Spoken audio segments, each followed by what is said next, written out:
ikalawang salita ni Jesus sa krus, sinasabi ko sa iyo, ngayon din ay sasama kita sa paraiso.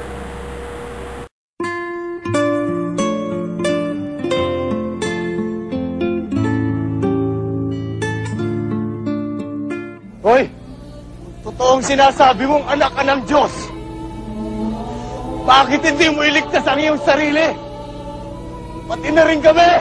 Hindi ka na nahiya, Estas! Talagang may magkakasala tayo.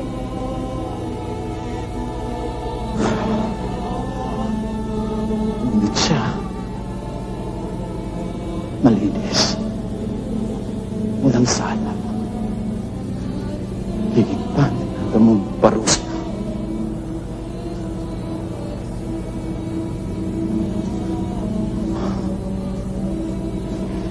Panginoon,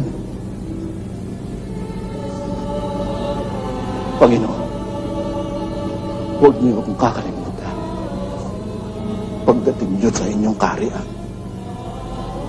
Sinasabi ko sa iyo, ngayon din, isasama kita sa paraiso.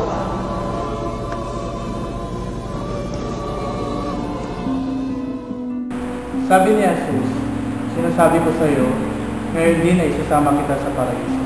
Ito ay isang katiyakan sa mga nagsisising makasalanan.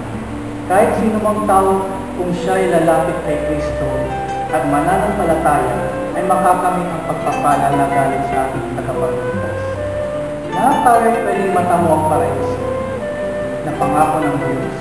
Hindi lamang sa ating reliyon, hindi lamang dahil tayo nabubuhay ng tama, kundi dahil ang Diyos ay sadyang maawain.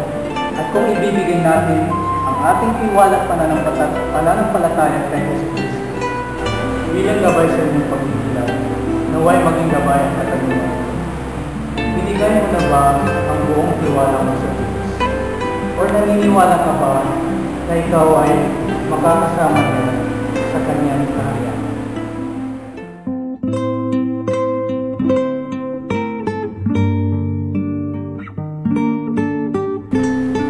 Manalangin tayo. Panginoon, binibigay ko po ang aking tiwala sa inyo, ang aking pananampalataya at ang aking pag-asa. Naway maalala mo ako sa inyong kaharian.